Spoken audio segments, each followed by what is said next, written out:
Hi, I'm John Green. This is Crash Course U.S. History, and now that we have a Constitution, it's actually United States history. Today we're going to look at the birth of America's pastime. Nope, Stan, not baseball, not football, not eating, I mean politics, which in America has been adversarial since its very beginnings, despite what the founders wanted.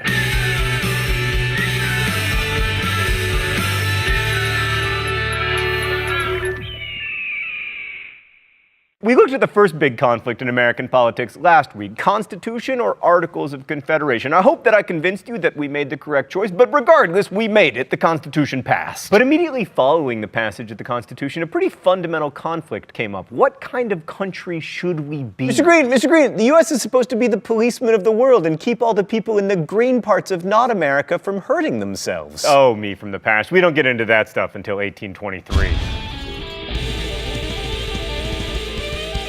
So one vision of America was put forward by Alexander Hamilton, who'd served in the war as Washington's top aide and would go on to be his first Secretary of the Treasury and probably would have been president himself had he not been born in the British West Indies. Hamilton had a strong personality and, as you can see, the beautiful wavy hair of a Caribbean god, and he had very definite ideas about what he wanted the future of America to look like. First, Hamilton wanted the country to be mercantile, which means that he believed that we should be deeply involved in world trade. Second, he wanted the U.S. to be a manufacturing powerhouse. We wouldn't just buy and sell stuff, we would make it too. He even invested in a plan to make Paterson, New Jersey a manufacturing hub, which of course ultimately failed because New Jersey. But to make a manufacturing giant, he needed a strong government that could build infrastructure and protect patents, but you already knew that he was in favor of a strong government because of course he wrote so many of the Federalist Papers. Hamilton also envisioned an America that was governed primarily by the elite. His party, which came to be known as the Federalist Party, would be the one of the rich, the able, and the well-born. I mean, just think, if the Federalist Party had survived, we might have had a bunch of,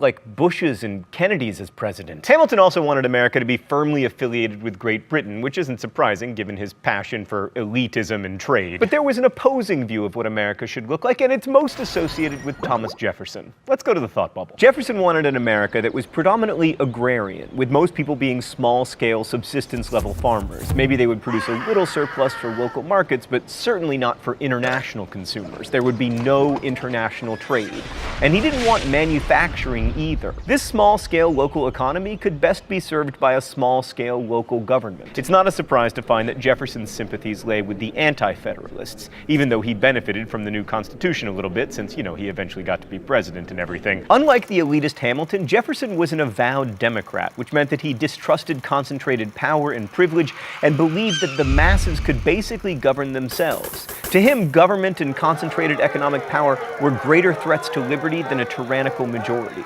Jefferson was a big fan of the French, and not only because he spent a fair amount of time in Paris as our ambassador there, he also liked the French because they fought with us in the War of Independence against the British, and because after 1789 he liked the way the French treated their aristocrats, that is, brutally. In general, Jefferson and his partisans, who called themselves Republicans, although some current textbooks call them Democratic Republicans just to make things incredibly confusing, preferred France just as the Hamiltonians preferred Britain.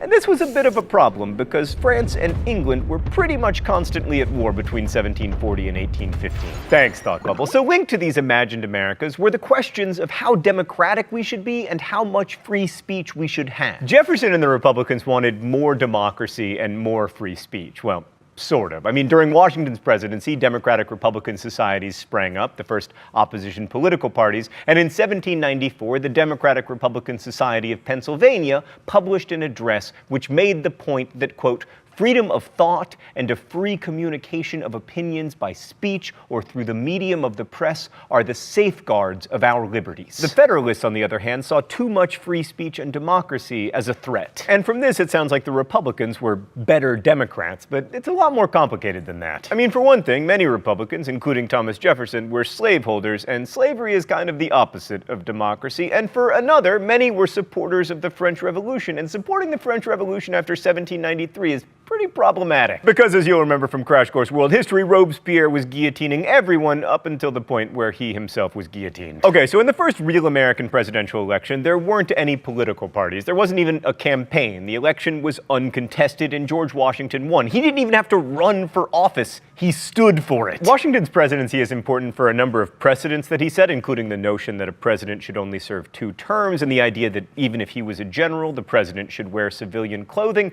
But he wasn't the real politician. policy brains. Hamilton was. Washington probably wouldn't have called himself a Federalist, but he backed Hamilton's plan for a stronger nation. And to that end, Hamilton began the great American tradition of having a 5-point plan. Point 1, establish the nation's credit worthiness. Hamilton realized that if the new nation wanted to be taken seriously, it had to pay off its debts, most of which had come during the war. And to do this, Hamilton proposed that the U.S. government assume the debts that the states had amassed. Point 2, create a national debt. That's something you don't hear politicians say these days. Hamilton wanted to create new interest-bearing bonds, hoping to give the rich people a stake in our nation's success. Point 3, create a Bank of the United States. This bank would be private and it would turn a profit for its shareholders, but it would hold public funds and issue notes that would circulate as currency, and the bank would definitely be needed to house all the money that was expected to be raised from point 4, a whiskey tax. Then, as now, Americans like to drink, and one sure way to raise money was to set an excise tax on whiskey, which might reduce drinking on the margins or cause people to switch to beer, but what it would definitely do is hurt small farmers, who found the most profitable use of their grain was to distill it into sweet, sweet whiskey. So the whiskey tax really upset small farmers, as we will see in a moment. Point 5, encourage domestic industrial manufacturing by imposing a tariff. For those of you who think the U.S. was founded on free trade principles,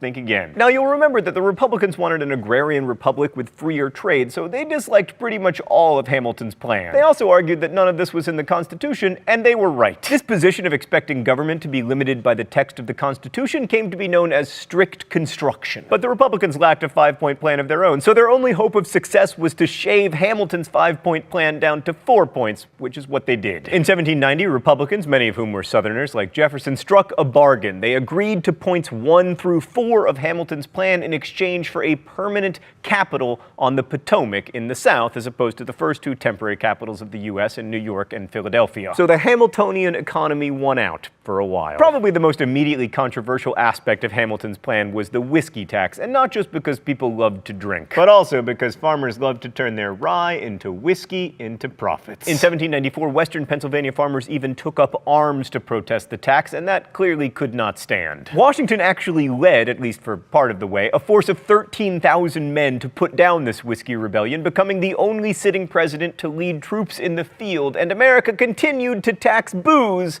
as it does to this day. On the subject of foreign affairs, there was much more agreement. Just kidding. Hamilton wanted the U.S. to have close ties to Britain for commercial reasons, but Britain was perpetually at war with France, with whom the U.S. technically had a perpetual alliance. You know, because they helped us win the American Revolution, they gave us the Statue of Liberty and Marion Cotillard, etc. And the French Revolution made things even more complicated because Republicans liked it, but Federalists, being somewhat conservative and elitist, were afraid of it. This was especially true when French emissary Citizen Genet showed up in 1793 and started hiring American ships to attack British ones. Britain, in response, began impressing American sailors, which sounds fun, but it isn't. It doesn't mean the British sailors wowed Americans with their awesome mermaid tattoos. It means they kidnapped them and forced them to serve in the British Navy. Washington dispatched Secretary of State John Jay to deal with the impressment issue, and he negotiated the boringly named Jay Treaty, which improved trade relations between the U.S. and Britain and said absolutely nothing about impressment or American shipping rights. For the rest of his term, Washington just tried to ignore the problem, thereby inaugurating another presidential tradition, kicking big foreign policy problems down the line for future presidents. By the end of his presidency, George Washington was somewhat disillusioned by politics. His famous call for unity said that with slight shades of difference, you Americans have the same religion,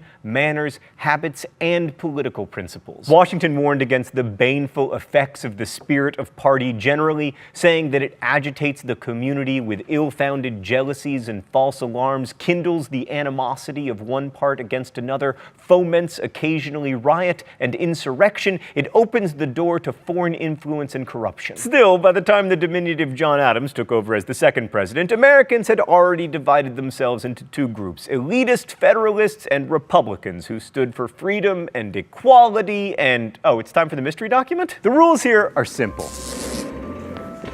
I guess the author of the mystery document. If I am right, I do not get shocked. If I am wrong, I do get shocked. All right, let's give it a go. Yes, ye lordy, ye haughty sex, our souls are by nature equal to yours. The same breath of God animates, enlivens, and invigorates us. Were we to grant that animal strength proved anything, taking into consideration the accustomed impartiality of nature, we should be induced to imagine that she had invested the female mind with superior strength as an equivalent for the bodily powers of man.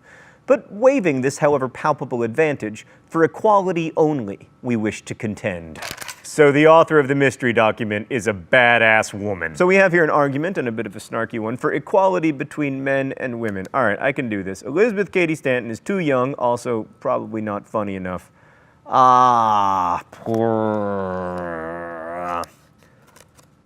Stan, my official guess is Sarah Grimke. Dang it!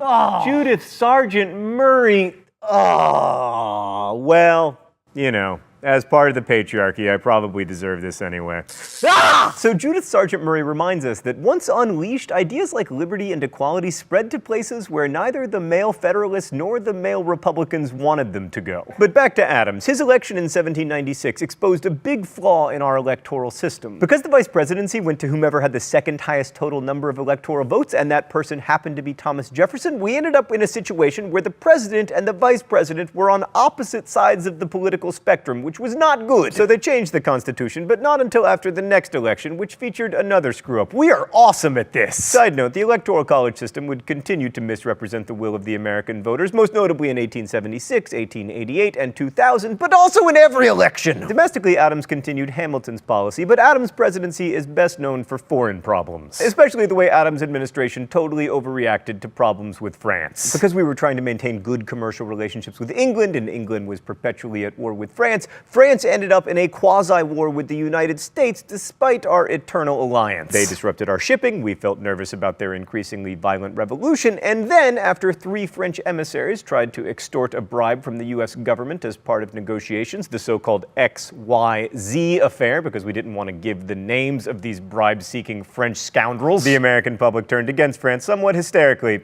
as it will. Taking advantage of the hysteria, Adams pushed through the Alien and Sedition Act. The Alien Act lengthened the period of time it took to become a citizen, and the Sedition Act made it a crime to criticize the government. Among the more famous people prosecuted under the Sedition Act was Matthew Lyon, a congressman from Vermont who was jailed for saying that John Adams was maybe not the best president ever. And while in jail, Lyon won re-election to Congress, which might indicate just how popular this law wasn't. It was so unpopular that Virginia and Kentucky's legislatures passed resolutions against it, claiming that it violated Americans' liberties and that state legislatures had the power to overturn or nullify any federal law that they found to violate the Constitution. This whole business of nullification in states' rights, it will return. The Alien and Sedition Acts were allowed to lapse under Jefferson, and they didn't lead to widespread arrests of everyone who called Adams a tyrant or expressed admiration for the French Revolution, and even though they weren't popular, they didn't doom the Federalist Party either, even though no Federalist was elected president after Adams. But the Alien and Sedition Acts and the response to them from Virginia and Kentucky are important because they show us how unsettled American politics were in the first decade of this country's existence. Even something as basic as freedom of speech was up for grabs as America tried to figure out what kind of country it was going to be. That's important to think about when studying American history, but it's also important to think about when looking at new democracies. You might think that Thomas Jefferson winning the presidential election of 1800 settled all this stuff, but